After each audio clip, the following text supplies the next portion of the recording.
मेरा क्वेश्चन ये था कि जनरली हम गोल्ड में इन्वेस्ट करते थे in the recent terms to hedge the portfolio, कि थोड़ा सा प्रोटेक्शन मिल जाए स्पेशली ड्यूरिंग डाउन टर्म्स।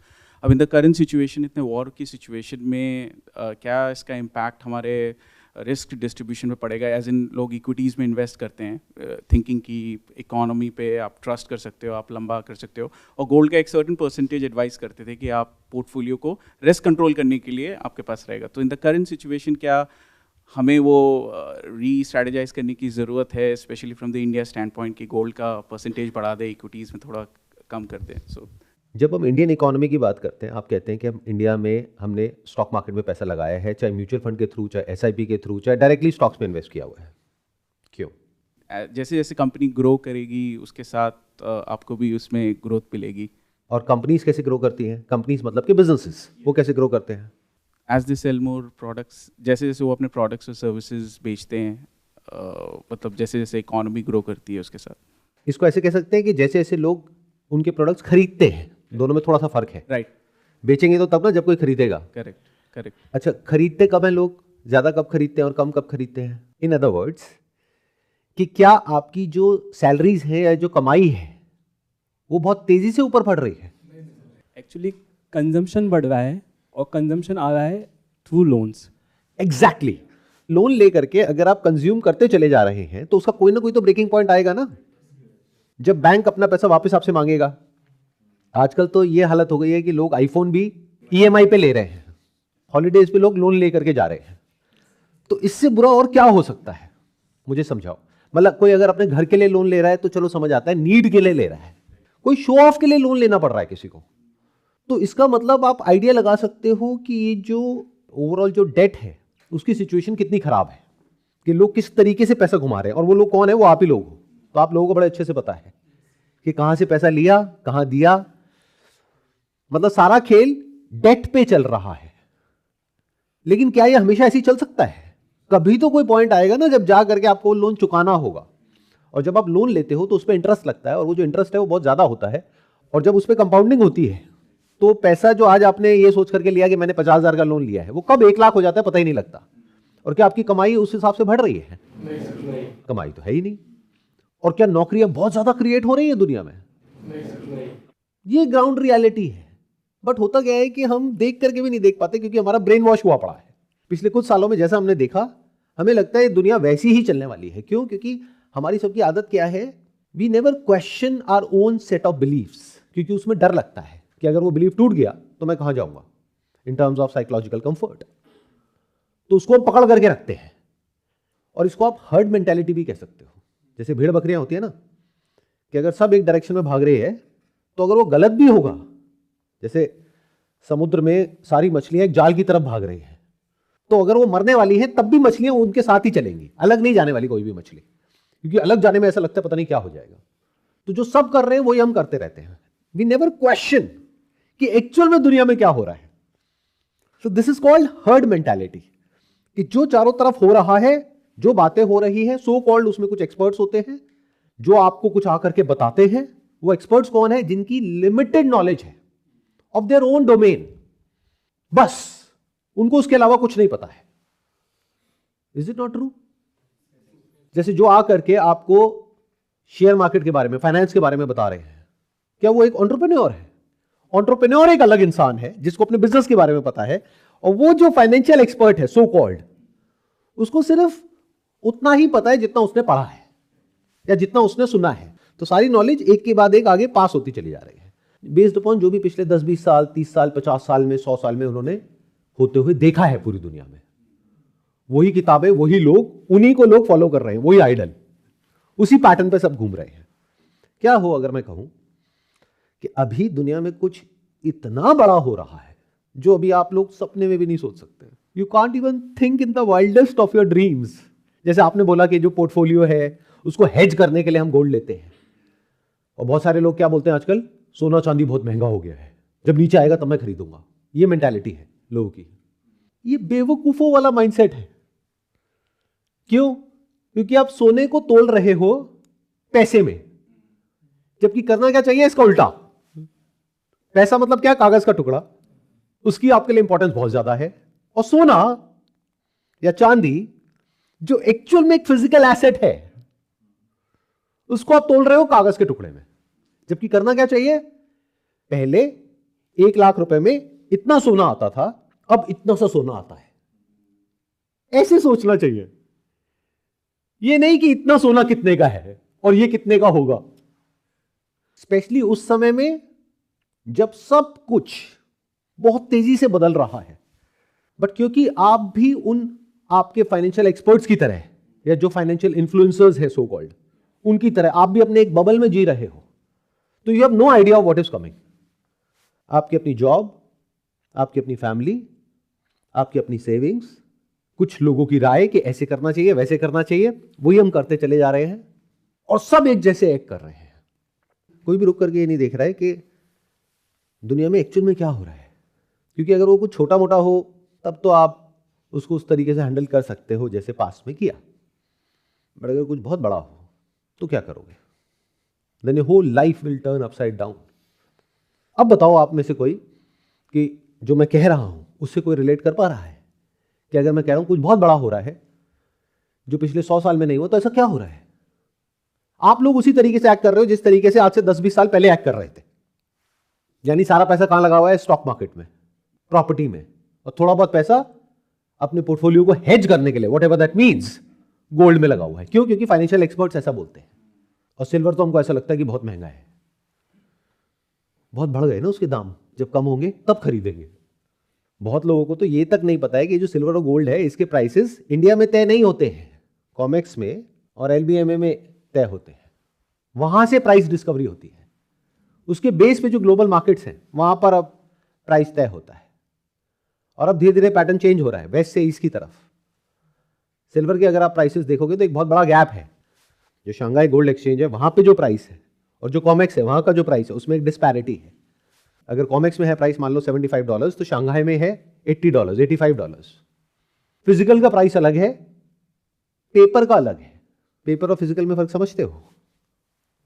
अगर नहीं समझते तो समझो, और ये समझो कि एक्चुअल में एसेट क्या होता है और बबल क्या होता है। We never ask these questions. What is a bubble and what is an actual asset? बहुत सिंपल वे में बताऊं कि एसेट क्या है और बबल क्या है। अब देखना आपके सारे फंडे हिल जाएंगे, सब कुछ अपसाइड डाउन टर्न हो जाएगा जो भी आप सोचते हो उसके बारे में। जहां भी डिमांड बहुत ज्यादा हो और सप्लाई बहुत कम हो उसको बोलते हैं एक एसेट। और जहां सप्लाई अनलिमिटेड हो और डिमांड हो ही ना, या डिमांड आर्टिफिशियल हो, वो क्या है? बबल।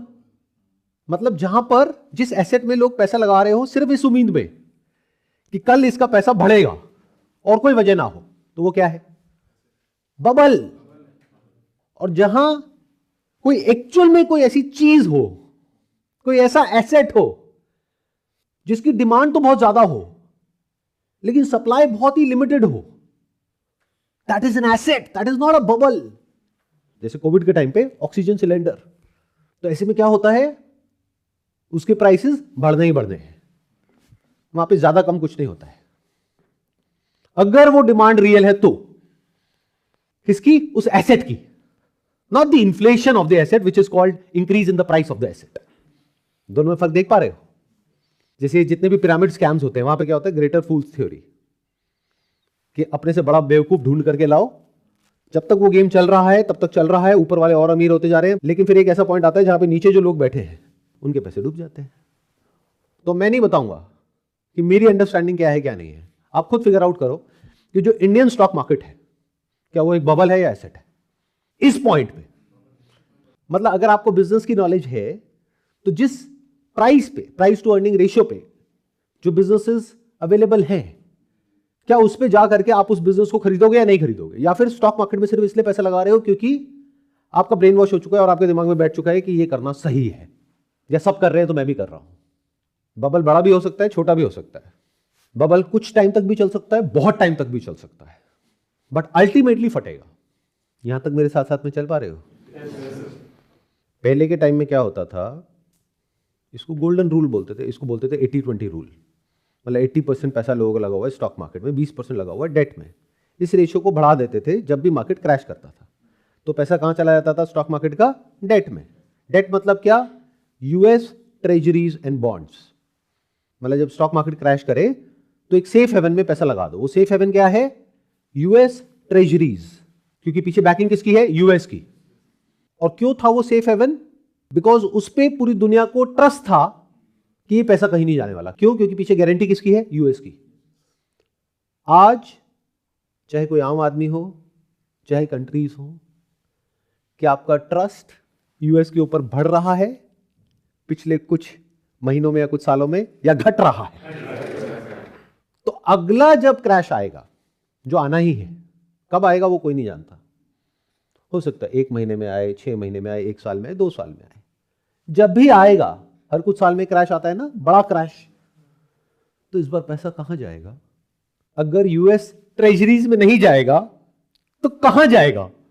सोचो, कंप्लीट पैनिक। ऐसे समझो कि आपको सिगरेट पीने की आदत है और ना मिले तो क्या होगा? पैनिक। तो ये आदत है पूरी दुनिया की। जब भी कोई प्रॉब्लम होती है तो पैसा चला जाता है यूएस डेट में। जब यूएस डेट खुद एक बबल है और वो फटने वाला है, यूएस डेट के ऊपर किसी का ट्रस्ट नहीं है, लोग वहां से पैसा निकाल रहे हैं, तो क्या होगा?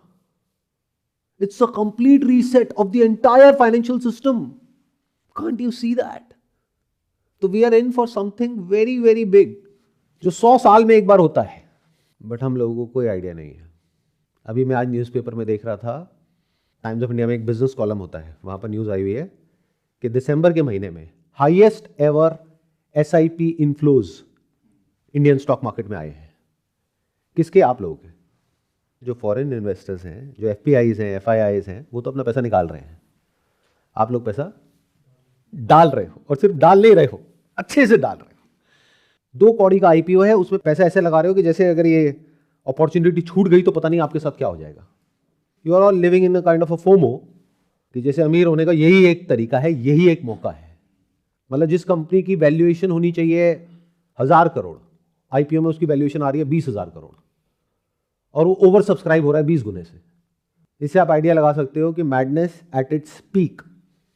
जो पीई फर्म्स हैं, वीसीज हैं, वो अपना पैसा निकाल रहे हैं, जो फाउंडर्स हैं वो अपना पैसा निकाल रहे हैं, बट आप लोग अपना पैसा लगाए चले जा रहे हो।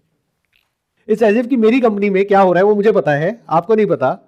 मैं अपना पैसा निकाल रहा हूं और आप मेरी कंपनी में पैसा लगा रहे हो ना बेवकूफ। The world at this point in time is already in a war. आपको चाहे पता है चाहे नहीं है। वॉर सिर्फ वो नहीं होती है जो आप लोग समझते हो, वर्ल्ड वॉर 3। वॉर मतलब हर इंसान अपने बारे में सोच रहा है, हर एक को अपनी पड़ी है। और वॉर के बहुत सारे रूप होते हैं, बहुत तरीके की वॉर होती है। सिविल वॉर होती है, बॉर्डर पे वॉर होती है, रिसोर्सेज की वॉर होती है, फाइनेंशियल वॉर होती है।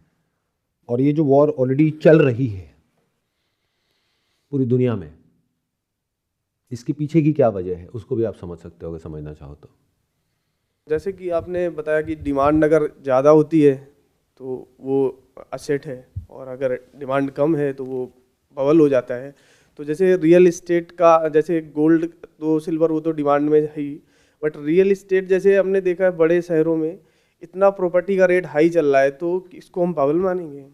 आप खुद जवाब दो, मैं क्यों बोलूं। अगर हम गुड़गांव की बात करें, अभी हम जहाँ पर बैठे हैं, यहाँ पर एक घर जो आज से कुछ साल पहले तक 2 करोड़ का था, आज की डेट में 6 करोड़ का, 7 करोड़ का, 8 करोड़ का है। 8-10 करोड़ से कम कोई ढंग का घर नहीं मिलता है आपको, एक फ्लैट नहीं मिलता है। तो क्या ये बबल है या नहीं है? अभी तो सर बबल ही समझ आ रहा है, लेकिन दूसरा मैं बट ये बात समझ क्यों नहीं आती? इतना सोच के क्यों बोलना पड़ रहा है? देख रहे हो क्या हो रहा है? क्योंकि मैं बता देता हूं क्यों। या तो आप उसमें इन्वेस्ट कर चुके हो या करने वाले हो, इसलिए आप ये मानने को तैयार नहीं हो कि वो बबल तो सर अभी मैं आगे मतलब घर लेने को मतलब सोच रहा हूँ, तो मतलब इसमें मैं 2 चीजें सोच रहा हूँ। देखा, मैंने पहले प्रेडिक्ट कर दिया। हाँ, मतलब है ना, क्योंकि दैट इज द पॉइंट कि जो आदमी का एक चीज के अंदर स्टेक होता है, जैसे आपने एक नाव खरीदी है, अब अगर वो नाव डूब भी रही है और डूबने भी वाली है, बाकी पूरी दुनिया को दिख जाएगी कि इस नाव में छेद है तो डूबने वाली है, आप मानने को तैयार नहीं हो। आप कहोगे नहीं नहीं, इस पे यहाँ पे हम ये टेप लगाएंगे, ये करेंगे, वो करेंगे। अरे भाई नहीं रुकेगी वो। बबल मतलब क्या? बड़ा सिंपल सा फंडा है। 8 करोड़ का फ्लैट आप में से कितने लोग ले सकते हैं मुझे बताओ। उसका मतलब ये है कि अगर आप ईएमआई पे लेते हो, मान लो 2 करोड़ आपने दे दिया डाउन पेमेंट, 6 करोड़ आपने फाइनेंस करा दिया बैंक से, 6 करोड़ का 20 साल का अगर आप फाइनेंस कराते हो तो महीने की कितने की ईएमआई आएगी? एग्जैक्टली 6 लाख के आसपास। 6 लाख रुपए महीना ईएमआई देने का दम कितने लोगों में है? लाखों लोगों में है इंडिया में। आप खुद ही आंसर दे रहे हो, मतलब आपको आंसर पता है back of the mind. 6 lakh रुपए ईएमआई देने के लिए आपकी कमाई महीने की कम से कम 10-15 लाख होनी चाहिए, कम से कम, और वो भी ऐसी जॉब होनी चाहिए जो पूरी स्टेबल हो, और आज की डेट में स्टेबिलिटी कहीं नहीं है। इतनी सैलरीज कौन सी इंडस्ट्री में है और किन लोगों की है, क्या यह फिगर आउट करना बहुत मुश्किल है? और जिन लोगों की है, क्या वो एक बहुत ही कंफर्टेबल पोजीशन में बैठे हैं कि हमारी तो अगले 20 साल तक जॉब सेफ है, सिक्योर है, या वो भी डरे पड़े हैं अंदर से? तो फिर घर वो लेंगे कौन? So it's a complete bubble. ये बोलने में इतना डर क्यों लगता है? जो आज नहीं तो कल फटेगा। अब वो 1 महीने में फटे, 2 महीने में, 6 महीने में, 1 साल में, 2 साल में, बट फटना तो है ही है जब तक मार्केट में डिमांड और सप्लाई मैच नहीं हो जाता है। यानी एक्चुअल में जो खरीदने वाले हैं उनकी पॉकेट जितना अलाउ करती है उसके आसपास वो घर नहीं आ जाता है, या फिर उनकी कमाई नहीं बढ़ जाती है। या तो वो इंसान जो आज 2-3 लाख रुपए कमा रहा है वो कमाने लग जाए एकदम से 1-2 साल में 10 लाख, 15 लाख, 20 लाख रुपए महीना। ये होने की पॉसिबिलिटी क्या है? ऑलमोस्ट 0%। तो दूसरा सिनेरियो क्या है? वो घर जो आज मिल रहा है 8 करोड़ का, वो घर हो जाए 4 करोड़ का। Does that make sense? ऐसी तो होता है हर मार्केट में। जैसे कोई सब्जी वाला है, उसके पास में लिमिटेड स्टॉक है किसी पर्टिकुलर आइटम का। अब अगर खरीदने वाले बहुत ज्यादा आ गए तो वो क्या करेगा? प्राइस बढ़ा देगा। और खरीदने वाला कोई है ही नहीं तो वो कहेगा भाई क्या करूंगा मैं इसका, मैं खुद तो खाऊंगा नहीं इतना आलू, तो ले जाओ, किसी भी दाम में ले जाओ। यही तो होता है। बट ये जो पूरी की पूरी लॉबी है रियल एस्टेट कंपनीज की, वो कभी आपको ये सब नहीं बोलेंगे। जो ब्रोकर है वो कभी नहीं बोलेगा। क्यों? क्योंकि उनका तो घर चल रहा है ना इस सबसे। उनको इससे क्या फर्क पड़ता है कि आप महंगा ले रहे हो, सस्ता ले रहे हो? उनको अपने कमीशन की पड़ी है, प्लस उनको अपने प्रॉफिट की पड़ी है। तो वो क्या कहेंगे? अरे नहीं, अभी तो आप 8 करोड़ का ले रहे हो, ये तो आने वाले टाइम में देखो 20 करोड़ का हो जाएगा। वो देखो वो घर है ना 100 करोड़ का, अभी तो कुछ भी नहीं है प्राइस, अभी तो आगे देखो क्या होने वाला है। सब यही बोलेंगे। तो ये बबल है। Coming back to the topic जिसकी हम बात कर रहे थे, वॉर। वॉर क्या होती है, क्यों होती है, उसके पीछे रीजन क्या होता है, अभी दुनिया में किस तरह की वॉर चल रही है और किस लेवल पे चल रही है, वो अभी मासेस के लिए समझ पाना इज नेक्स्ट टू इम्पॉसिबल। क्योंकि आप लोगों का जो माइंड है वो ब्लैक एंड व्हाइट में सोचता है, सही और गलत में सोचता है कि लड़ाई होती है उसमें एक सही होता है, एक गलत होता है, जबकि ऐसा नहीं होता है। कोई भी इंसान या कोई भी कम्युनिटी या कोई भी कंट्री पूरी तरह से सही नहीं होती है और पूरी तरह से गलत नहीं होती है, बट फिर भी उसमें एक ऑर्डर बना होता है जिसको पीस बोलते हैं, वर्ल्ड पीस, जो पिछले कुछ सालों में हम लोगों ने देखी है। मतलब क्या? 2 फोर्सेस होती हैं जो एंटी होती है एक दूसरे के, लेकिन बीच में, अगर क्रिकेट का एग्जांपल दिया जाए, जैसे 2 टीम्स के बीच में मैच चल रहा है, बीच में कौन है? अंपायर। ऑन ग्राउंड 2 अंपायर्स हैं। अगर वो अंपायर एक गलत डिसीजन देता है तो एक थर्ड अंपायर है। अब ध्यान से सुनना, टीम तो एक दूसरे की मानती ही नहीं है, लड़ाई चलती ही रहती है। उसके लिए क्या होता है? जैसे फॉर एग्जांपल आपकी किसी से कोई लड़ाई हो गई, आपको लगता है आपका हक किसी ने मार लिया या आपके साथ में कुछ गलत कर दिया, तो आपके पास में क्या ऑप्शन है? पुलिस है, कोर्ट है। ऐसी वर्ल्ड के लेवल पे है जिसको हम अंपायर कह रहे हैं। तो ऐसा कभी भी नहीं था कि लड़ाई नहीं थी और नहीं होगी, हमेशा होती थी, होती है और होती रहेगी। बट एक मैच में पीस का मतलब क्या? कि दोनों टीम्स अंपायर की बात मान लेती है। अगर किसी को अंपायर से प्रॉब्लम होती है तो थर्ड अंपायर बैठा है। अभी क्या हो रहा है दुनिया में? दोनों टीम्स आपस में लड़ रही हैं जैसे पहले लड़ रही थी, लेकिन ग्राउंड पे 2 अंपायर्स हैं, वो भी आपस में लड़ रहे हैं और थर्ड अंपायर है ही नहीं। सब कहते हैं हम मानते ही नहीं किसी थर्ड अंपायर को। Complete chaos, complete panic. तो कोई भी कुछ भी कर रहा है। इमेजिन करो वो सिनेरियो कैसा होगा जहां पर कोई रूल्स नहीं है। रूल बुक को उठा करके सबने फेंक दिया है, कहते हैं हम नहीं मानते किसी भी रूल बुक को, हम नहीं मानते अंपायर को। तो एक ने बॉल फेंकी, पीछे जाकर के विकेट कीपर को दी, उसने पीछे से बॉल मारी, आउट, नो बॉल। वो क्या होती है? There is no ball, everything is a yes ball. सब यस बॉल है, नो बॉल कुछ नहीं है। तो सामने वाले को गुस्सा आ रहा है टीम को, वो कह रहे हैं ये क्या बदतमीजी है। वो कह रहे हैं हम एक स्टेप और आगे जाएंगे। तो उधर जो बैट्समैन खड़ा है उसने जाकर के उससे बॉल छीनी और उठा करके हाथ से फेंकी, छक्का। ये हो रहा है, आप लोग हंस रहे हो। क्योंकि you are not aware of what is going on in the world. किसी के ऊपर कोई नहीं है, कोई किसी की नहीं सुन रहा है इस दुनिया में। तो इसका मतलब क्या है, अब जो पुराने रूल्स थे, जो भी थे, वो सब खत्म। अब नए रूल्स बनेंगे, नया खेल, नए रूल्स, बट वो बनने में टाइम लगेगा। कितना टाइम? जब तक वो लड़ाई पूरी तरीके से नहीं हो जाती, आइदर अ सिविल वॉर और a proper war at a global level. फिर एक रीसेट होगा। उस रीसेट में कितना टाइम लगेगा? 5 से 10 साल। वो जो टाइम पीरियड है वो बहुत ही प्रॉब्लमैटिक होता है और खराब होता है बहुत सारे लोगों के लिए जो तैयार नहीं होते हैं। जो तैयार होते हैं उनके लिए इस प्रॉब्लम में एक बहुत बड़ी अपॉर्चुनिटी छुपी होती है। तो you have to ask yourself, क्या आप तैयार हो इस वॉर के लिए, या फिर इसके बारे में आपको कुछ पता ही नहीं है? You have no idea of what is coming. क्योंकि अगर आपको पता होगा इस वॉर में बड़ी बड़ी पावर्स कौन सी हैं और किसकी क्या स्ट्रैटेजी है, तो उसको समझ करके आप सही जगह पे सही एक साइड ले सकते हो। नहीं आ रहा ना कुछ भी समझ में, सब कुछ ऊपर से जा रहा है। हम लोग की प्रॉब्लम यही है कि जैसे ही कोई भी ऐसी बात होती है जो हमारे समझ में फिट नहीं होती है, छोटी सी जो समझ है, अंडरस्टैंडिंग है, जिसको बोलते हैं knowledge and information put together by someone else, जिसने फीड कर दिया हमारे ब्रेन के अंदर एक रोबोट की तरह, उसके बाहर जैसे ही कुछ भी आता है तो हम डर जाते हैं। We start feeling unsafe. तो वॉर मतलब डिस्ट्रक्शन, और डिस्ट्रक्शन में कुछ भी सेफ नहीं होता है।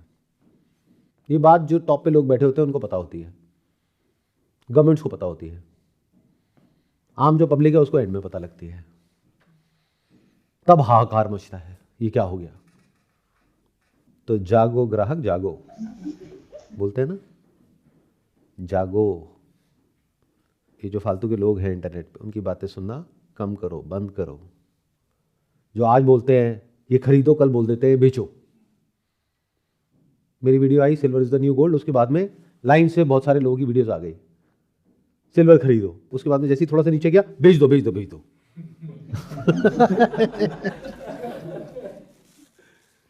मैंने ना बोला खरीदो, ना बोला बेचो, मैंने तो क्लियर बोला भाई ये कोई इन्वेस्टमेंट एडवाइस तो है नहीं। मेरी 6 महीने की रिसर्च है जिसको मैं शॉर्ट में आप लोगों को बता रहा हूं। बाकी अपनी बुद्धि लगाओ, बट वो तो हम लगाते ही नहीं है।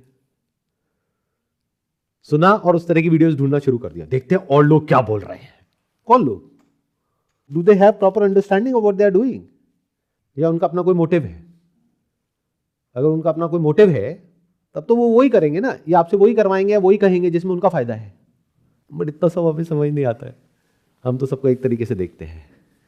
यूट्यूब पर इतनी सारी वीडियोस हैं, उसमें से एक वीडियो ये भी है, देख ली। कुछ बहुत बड़ा हो रहा है और दिमाग लगाओ, मैंने सिल्वर ही क्यों कहा, कॉपर क्यों नहीं कहा? अभी आप इंटरनेट पे जाओ, आपको कॉपर से रिलेटेड बहुत सारी वीडियोस मिल जाएंगी। Copper is the new gold, copper खरीदो। मैं तो नहीं कह रहा copper is the new gold. क्यों? लगाओ दिमाग। Because copper is not a precious metal, copper is a metal, it is a commodity. और गोल्ड में और सिल्वर में क्या फर्क है? लगाओ दिमाग। Why silver, why not gold?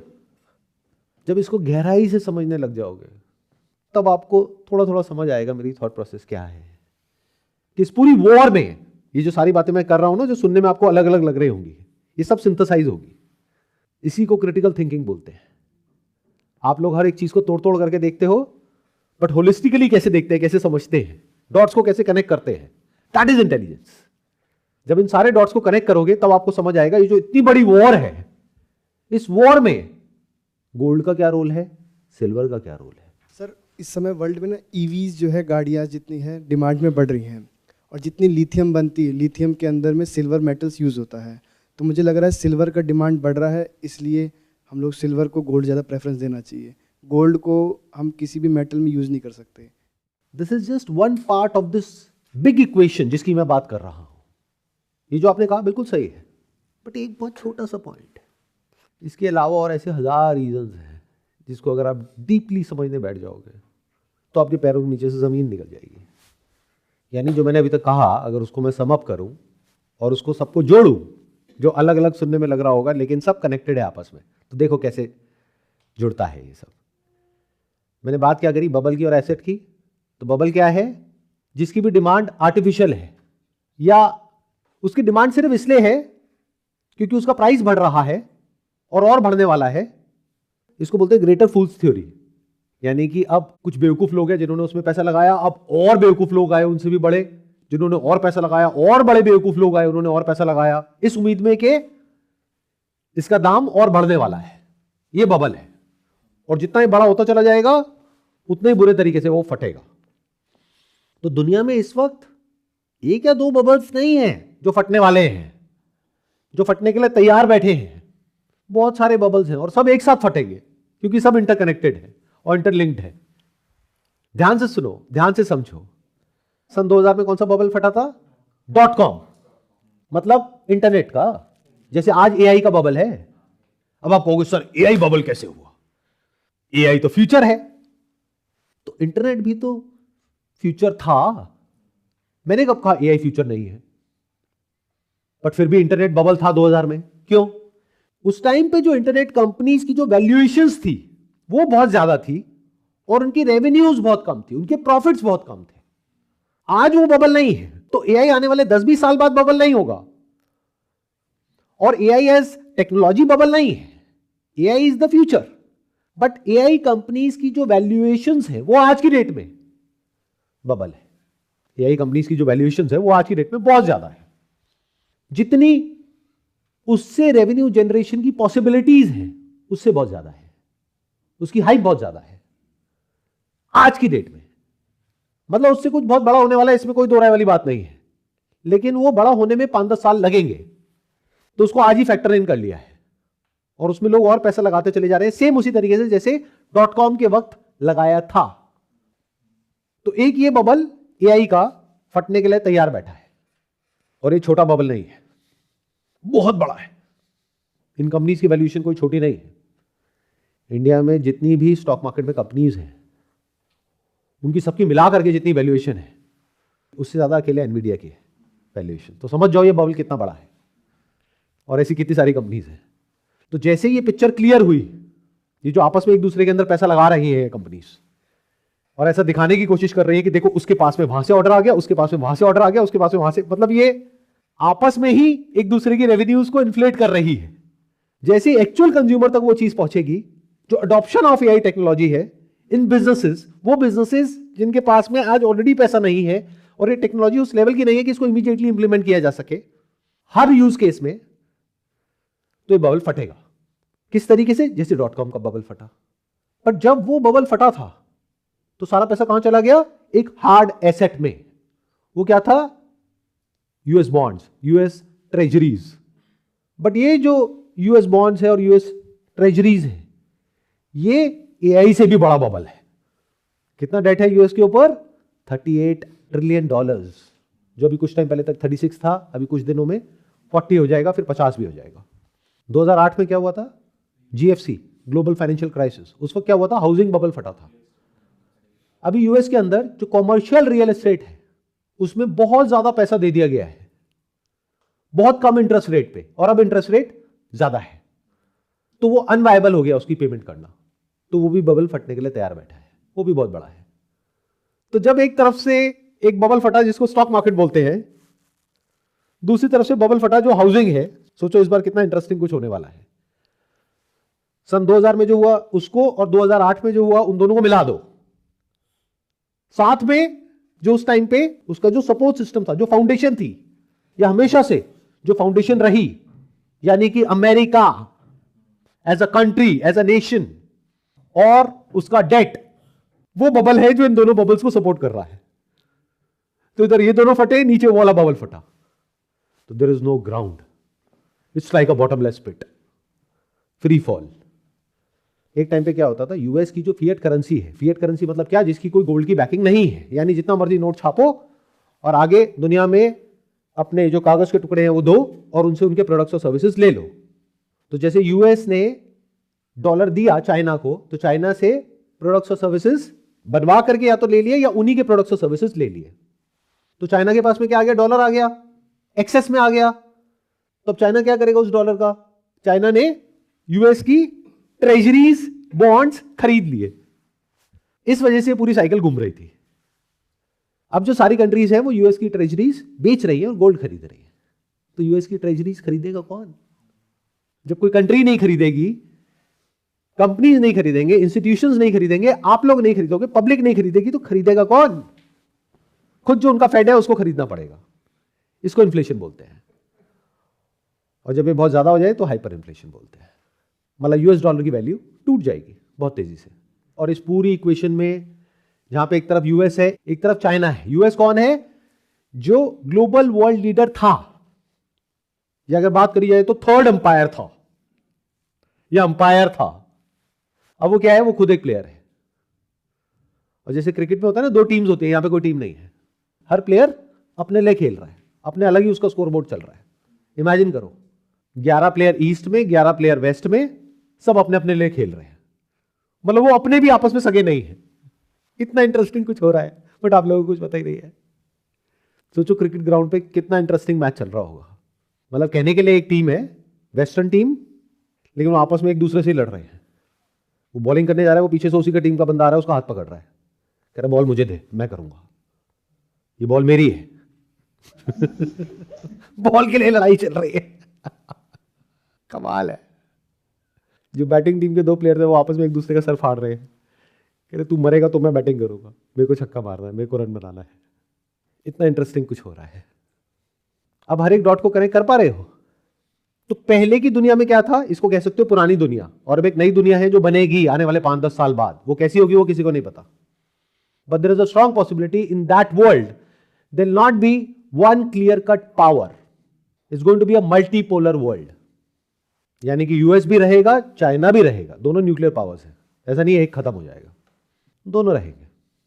पुरानी दुनिया में क्या था? एक हेड ऑफ द फैमिली। अब नहीं, अब दो है। और जब तक इस रियलिटी को यूएस एक्सेप्ट नहीं कर लेता, क्या उसकी नहीं चलेगी? क्योंकि सामने एक बहुत बड़ी पावर बैठी है जिसको चाइना कहते हैं, रशिया कहते हैं। जब तक वो इस बात को एक्सेप्ट नहीं कर लेता, तब तक क्या होगा? लड़ाई होगी। जब एक्सेप्ट कर लिया तो पीस होगी।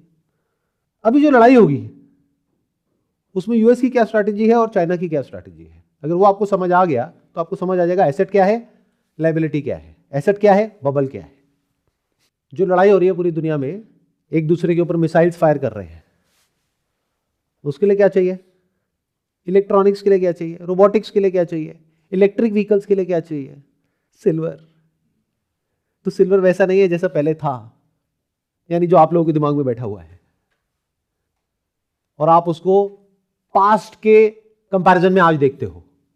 Silver is in a new reality. मतलब क्या? आज से 50 साल पहले दो भाई जिनको बोलते थे हंट ब्रदर्स, उन्होंने क्या कहा?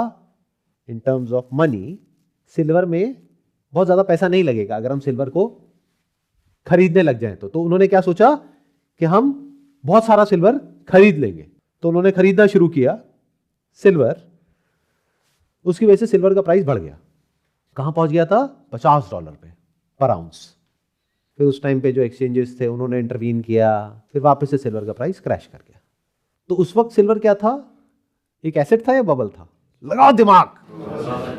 बबल था। क्यों? क्योंकि सर उससे कोई रियल प्रोडक्ट क्रिएट नहीं हो रहा था, बस एक एक्यूमुलेशन चल रहा था उस टाइम पे।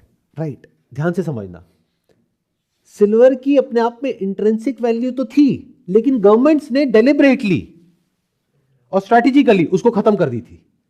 मतलब सिल्वर का यूज एज करेंसी होता था तब उसकी बहुत वैल्यू थी। तब सिल्वर टू गोल्ड रेशियो थी 1:15। मतलब 1 किलो सोने के बदले में क्या मिलता था? 15 किलो सिल्वर। बट क्योंकि सिल्वर कहीं यूज ही नहीं हो रहा था एज करेंसी और उसका कोई और यूज ही नहीं था, तो सिल्वर क्या था? यूजलेस। तो हंट ब्रदर्स ने क्या देखा कि जो सिल्वर है वो बहुत ही सस्ता है। क्यों? क्योंकि वो कोई यूज ही नहीं कर रहा है। तो एक काम करते हैं, इसको हम खरीद लेते हैं। तो जैसे उन्होंने खरीदना शुरू किया तो आर्टिफिशियली डिमांड बढ़ गई, सप्लाई लिमिटेड थी। और फिर जब गवर्नमेंट ने इंटरवीन किया तो उसके बाद में वो जो प्राइस है वो वापस से कोलैप्स कर गया, यानी वो बबल फट गया। क्योंकि एक्चुअल में सिल्वर किसी को नहीं चाहिए था, ना लोगों को, ना इंडस्ट्रीज को, ना इसको, ना उसको, किसी को नहीं चाहिए था उस समय पर। उसके बाद में क्या हुआ? नेक्स्ट बुल रन 2011 में सिल्वर वापस से कहां पहुंच गया? उसी प्राइस पे जहां पर 1979 में हिट किया था हंट ब्रदर्स के टाइम पे, यानी $50 पर आउंस। कब पहुंचा? 2011 में। अब सवाल ये उठता है इतने टाइम तक ये अटका क्यों रहा प्राइस? जब हर चीज महंगी हो रही थी पिछले 50 साल में सब कुछ महंगा हो गया, सिल्वर वहीं का वहीं क्यों अटका हुआ है? $50 पे क्यों अटका हुआ है? लगाओ दिमाग, कभी सोचते क्यों नहीं हो इस तरीके से? हर एसेट महंगा हो गया, ये क्यों नहीं हो? उसके पीछे दो वजह है। एक, उसकी कोई एक्चुअल डिमांड नहीं थी, यहां तक कि 2011 में भी नहीं थी। तो 2008 में जब हाउसिंग बबल फटा, यानी कि जीएफसी, उसके बाद में गोल्ड और सिल्वर के अंदर बहुत तेजी से एक बुल रन आया। यूजुअली ये जो प्रेशियस मेटल्स का जो बुल रन होता है, कमोडिटीज की जो साइकिल होती है, वो थोड़ी लंबी चलती है, कई सालों तक चलती है। तो ये पीक किया जा करके 2011 में, जब सिल्वर ने वापस से टच किया $50। लेकिन फिर जो एक्सचेंजेस थे उस टाइम पर, या अभी भी हैं, कॉमेक्स, एलबीएमए, इन्होंने प्राइस को बड़े आसानी से मैनिपुलेट कर दिया। क्यों? क्योंकि सिल्वर की एक्चुअल में कोई डिमांड नहीं थी, कोई बायर नहीं था। कौन थे लोग जिनकी वजह से प्राइस बढ़ रहा था? पब्लिक ने कहा कि हम सिल्वर खरीदेंगे। क्यों? क्योंकि प्राइस बढ़ रहा था। ऐसी तो आप लोग करते हो, जिस चीज का प्राइस बढ़ता है तो आपके अंदर फोमो आता है, आप कहते हो कल और ना बढ़ जाए, मैं जा करके और खरीद लेता हूं। तो पब्लिक जा रही थी खरीदने के लिए। जितने भी बड़े बड़े बैंक्स हैं, जिसमें से कई हैं जिनको प्रॉपर्ली कोर्ट में जिनके ऊपर फाइन लगाया गया है, ये न्यूज में जाकर के आप देख सकते हो, ये जो प्रेशियस मेटल्स हैं उसके प्राइसेस को मैनिपुलेट करने के लिए। वो फाइन कोई छोटा मोटा नहीं है, बहुत बड़ा फाइन है, क्लोज टू अराउंड $1 बिलियन, इतना बड़ा फाइन। ये तो है वो जो पकड़ में आया। अब वो कैसे करते थे प्राइस मैनिपुलेट? बहुत सिंपल है, उनके पास में अनलिमिटेड फंडिंग है पीछे से। वो क्या है? Fiat currency. तो अगर मान लो 1 लाख लोग आ गए खरीदने के लिए, तो वो क्या करेंगे? उतने से शॉर्ट कर देंगे सिल्वर को, क्योंकि उनको क्या चाहिए शॉर्ट करने के लिए? कुछ भी नहीं। और जो खरीद रहे हैं उनको भी एक्चुअल में मेटल नहीं चाहिए, वो खरीद रहे थे क्यों? क्योंकि प्राइस बढ़ रहा था। प्राइस घटेगा तो वो बेच देंगे। तो उनको ये साइकोलॉजी अच्छे से पता है। इसकी वजह से वो पिछले 50 साल से सिल्वर का प्राइस कंट्रोल करके बैठे हैं। मतलब इसको एक कैसीनो की तरह देखो, जहां पे जो जुआरी आते हैं खेलने के लिए, जब तक वो जीत रहे होते हैं तब तक खेलते हैं, फिर जब हार रहे होते हैं तो अपना लॉस पूरा करने के लिए खेलते हैं। जब उनको समझ आ जाता है भाई अब तो लुट गए, बर्बाद हो गए, तो भाग जाते हैं। तो इनके पास में क्या था? इन बड़े बड़े बैंक्स के पास में, जो बुलियन बैंक्स हैं, अनलिमिटेड पीछे से फंडिंग। क्या करने के लिए? शॉर्ट करने के लिए। शॉर्ट कैसे करते हैं? उसके लिए एक्चुअल में सिल्वर नहीं चाहिए। जितना एक्चुअल में उनके वॉल्ट में सिल्वर पड़ा है, उसका 100 गुना, 200 गुना, 300 गुना तक पेपर कॉन्ट्रैक्ट्स में आप शॉर्ट कर सकते हो। लेवरेज मिल गई उनको। दूसरी तरफ से जो बायर है, जो पब्लिक है आपकी जैसी, उनके पास में कोई लेवरेज नहीं है, उनके पास में लिमिटेड पैसा है। तो अगर आप लॉन्ग हो, ये समझ आ रहा है ना ये लैंग्वेज? लॉन्ग मतलब कि आप कह रहे हो कि इसका प्राइस बढ़ने वाला है, तो आपने पहले ही लेवरेज ले लिया। तो अगर प्राइस थोड़ा सा भी नीचे गया तो आप तो सड़क पे आ जाओगे। बैंक्स को कोई फर्क पड़ेगा नहीं। तो बैंक्स क्या करते थे? वेट करते थे, जाने दो और ऊपर जाने दो, और ऊपर जाने दो, और ऊपर जाने दो। जैसे $50 तक पहुंच गया तो exchange, which is COMEX and LBMA, इनकी मिली भगत, ऊपर से पीछे से बैंक्स बैठे हैं, तो इन्होंने क्या किया? मार्जिन मनी बढ़ा दिया। जैसे ही मार्जिन मनी बढ़ाया, जितने लोग खरीद रहे थे या लॉन्ग थे, उनके ऊपर प्रेशर आया बेचने का, तो बिकवाली आ गई। ऊपर से आकर के इन बैंक्स ने और शॉर्ट कर दिया, तो वापस से $50 को उठा करके ले आए $20 पे। इस तरीके से सिल्वर के प्राइस को कहां रखा गया? $20-25, $30। अब पिछले 1 साल में क्या हो गया, या ये कह लो पिछले 5-6 साल में क्या हो गया? कुछ बहुत अलग हो गया। इनका पूरा का पूरा जो स्कैम है वो एक्सपोज हो गया, जो आज नहीं तो कल होना ही था। कब होना था? जब रियल डिमांड आनी थी, और वो आ गई। वो किसी ने एक्सपेक्ट ही नहीं किया था। मतलब silver is in deficit since last 5 years। इसका मतलब समझते हो? नहीं समझते ना? अगर समझते होते तो समझ पा रहे होते कि मैं क्या बोल रहा हूं, किस लेवल से। मतलब पिछले 5 साल से जो सिल्वर की डिमांड है, वो सप्लाई से, जितना भी जमीन से सिल्वर निकलता है और रिसाइकल होता है, उससे बहुत ज्यादा है। तो ये सप्लाई आ कहां से रही है? रिजर्व्स में से आ रही है। वो रिजर्व्स बहुत तेजी से डिप्लीट हो रहे हैं, और सिल्वर को रिसाइकल करना इज नेक्स्ट टू इम्पॉसिबल। और माइनिंग कैपेसिटी को बढ़ाया नहीं जा सकता है। अब ये सब जो मैं कह रहा हूं, ये किसी भी तरह की कोई इन्वेस्टमेंट एडवाइस नहीं है, ये फैक्ट्स है जो आप भी जाकर के वेरीफाई कर सकते हो। इसका प्राइस पे क्या असर होगा वो तो वक्त ही बताएगा। बढ़ भी सकता है, घट भी सकता है। क्या होगा वो मुझे तो पता है, बट आपको अपने लिए फिगर आउट करना है। I know it for sure कि क्या होने वाला है अगले 1-2 साल में।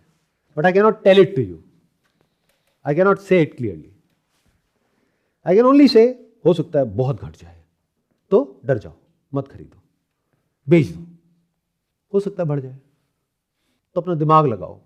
अब मैं क्या कहूँ, अपने फाइनेंशियल एडवाइजर से जाकर के पूछो, वो क्या कहेगा, अरे ये सिल्वर गोल्ड में कुछ नहीं पड़ा है, स्टॉक्स लो ना, म्यूचुअल फंड लो, और वो भी ना रेगुलर वाला लेना, डायरेक्ट मत लेना, क्योंकि रेगुलर में कमीशन मिलती है, और म्यूचुअल फंड क्यों ले रहे हो, इंश्योरेंस कराओ, उसमें तो और मोटी कमीशन मिलती है। तो अपना दिमाग लगाओ, थोड़ा सा रिसर्च करो। अगेन मैं कह रहा हूं कि जो मैं देख रहा हूं उसका 1% भी आप लोगों के साथ में शेयर नहीं कर पा रहा हूं। इसको इस तरीके से देखो कि पिछले 50 साल से एक कमोडिटी को सप्रेस किया गया था आर्टिफिशियली। जैसे एक बॉल है जिसके अंदर हवा भरी हुई है, उसको पानी के अंदर दबा करके रखा गया है। अब जैसे ही उसको छोड़ोगे तो क्या होगा, वो प्रेशर बिल्डअप हुआ पड़ा है, वो बॉल ऊपर जाएगी। इसको पैराबोलिक बोलते हैं। क्यों? क्योंकि प्रेशर बहुत ज्यादा है। इस बार अलग क्या हो रहा है, अब सिल्वर कोई ऐसा ऑब्जेक्ट नहीं है जिसको आप शौक के लिए रख रहे हो, जिसके आप बर्तन बना करके अपने घर में रख रहे हो, कोई ज्वेलरी नहीं है जिसको पहन रहे हो। Although it is there but it is a very small fragment of the entire pie जो एक्चुअल में सिल्वर है। सिल्वर क्या है? एक इंडस्ट्रियल मेटल। इसकी ये साइड तो अभी समझ आ गई है लोगों को, बस दूसरी साइड नहीं समझ आई है क्योंकि लोगों की याददाश्त कमजोर है, वो भूल गए हैं। वो क्या है? Precious metal. वो कब समझ आएगा? जब वो जो दो बड़े बड़े बबल हैं जो फटने के लिए तैयार ही बैठे हैं, यानी स्टॉक मार्केट और हाउसिंग, और उसके नीचे जो सपोर्ट सिस्टम था debt, which in itself is a bubble, US debt. जब ये सब कुछ फट गया तो लोग किसकी तरफ जाएंगे? सोचो, रियल एस्टेट भी फट गया, स्टॉक मार्केट भी फट गया, तो बचा क्या? एक्चुअल एसेट जिसको वो पकड़ सके, अपने पास रख सके। वो क्या है? गोल्ड। और गोल्ड के साथ में क्या आता है जब भी हम गोल्ड बोलते हैं पूरी दुनिया में? सिल्वर। कॉपर तो नहीं आता ना।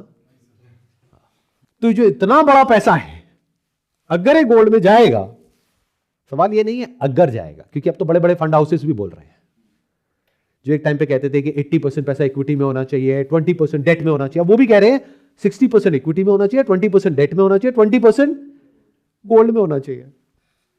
ये वो बैंक्स हैं जो खुद मैनिपुलेट करते रहे हैं इनके प्राइसेस को, क्योंकि वो भी देख पा रहे हैं कि क्या हो रहा है। और वो बैंक्स जो कि शॉर्ट थे सिल्वर के ऊपर, अब वो लॉन्ग हो गए, क्योंकि उन्हें समझ आ गया अब हम इसको कंट्रोल नहीं कर सकते, क्योंकि एक्चुअल फिजिकल डिमांड आ गई है। पेपर में आप किसी चीज को तब तक कंट्रोल कर सकते हो जब तक उस पेपर के पीछे जो एसेट है उसकी कोई फिजिकल डिमांड नहीं है। बट अगर कोई इंसान लेवरेज पे उसको शॉर्ट कर रहा है, यानी कोई बैंक है, जैसे आप वो बैंक हो, आपने मान लो $10 बिलियन सिल्वर को शॉर्ट कर दिया, और कोई इंसान आ गया, उसने कहा मेरे को प्राइस से कोई फर्क नहीं पड़ता, मुझे तो एक्चुअल मेटल चाहिए, और एक्चुअल मेटल है ही नहीं। हिस्टोरिकली सिल्वर की जो मार्केट है वो रही है कॉन्टैंगो में, अभी चल रही है बैकवर्डेशन में। इसका मतलब क्या होता है? जो स्पॉट प्राइसेस हैं वो कम होते हैं, फ्यूचर प्राइसेस ज्यादा होते हैं। क्यों? क्योंकि अगर आपको डिलीवरी चाहिए उस मेटल की 3 महीने बाद, तो 3 महीने की स्टोरेज कॉस्ट भी तो है। तो फ्यूचर के प्राइस होते हैं ज्यादा, स्पॉट के होते हैं कम। अभी इसका एग्जैक्ट ऑपोजिट हो गया है। अगर आपको सिल्वर अभी चाहिए तो उसके प्राइस है ज्यादा, और फ्यूचर में चाहिए तो उसके है कम। इसको बैकवर्डेशन बोलते हैं। तो कुछ बहुत इंटरेस्टिंग हो रहा है, और आप में से बहुत सारे लोगों को पता भी नहीं होगा कि 1 जनवरी 2026 से चाइना ने सिल्वर के एक्सपोर्ट के ऊपर रिस्ट्रिक्शंस लगा दी हैं। कहने के लिए रिस्ट्रिक्शंस है, कुछ लोग उसको बैन भी बोल रहे हैं। मतलब अगर चाइना रिस्ट्रिक्शंस लगा रहा है तो वो कोई रिस्ट्रिक्शंस नहीं है, वो पूरा का पूरा कंट्रोल है उसकी सप्लाई चेन के ऊपर। वो देखेंगे अब किसको देना है किसको नहीं। ये लड़ाई है। लड़ाई किसकी है? एक्चुअल जो मेटल्स हैं, एक्चुअल जो एसेट्स है उसकी है। और इस पूरी लड़ाई के सेंटर में कौन है? जहां पर चारों तरफ केओस है, गोल्ड एंड सिल्वर। तो फ्यूचर में गोल्ड और सिल्वर के प्राइसेस बढ़ेंगे या घटेंगे, वो आप लोगों के लिए मैटर कर सकता है। For me it doesn't matter, क्योंकि मेरे स्टैंड पॉइंट से अभी जो करंट सिनेरियो है उसमें गोल्ड और सिल्वर का प्राइस मैटर ही नहीं करता है। मैटर ये करता है करेंसी का क्या प्राइस है, जिसको मैं मेजर करता हूं गोल्ड और सिल्वर में। और ये प्रेडिक्ट करना ज्यादा आसान है। इन अदर वर्ड्स, ये प्रेडिक्ट करना मुश्किल है कि गोल्ड और सिल्वर के प्राइस बढ़ेंगे या घटेंगे, बट ये प्रेडिक्ट करना बहुत आसान है कि करेंसी, जिसको फिएट करेंसी बोलते हैं, उसके प्राइस बढ़ेंगे या घटेंगे। इन अदर वर्ड्स, पूरी दुनिया में जितनी भी गवर्नमेंट्स है वो अपने खर्चे बढ़ा रही है, फ्रीबीज ज्यादा दे रही है या कम दे रही है? खर्चे बढ़ा रही है, कम कर रही है? खर्चे बढ़ा रही है, तो उसके लिए क्या चाहिए? पैसा। तो they have to print more money और बोरो मोर मनी।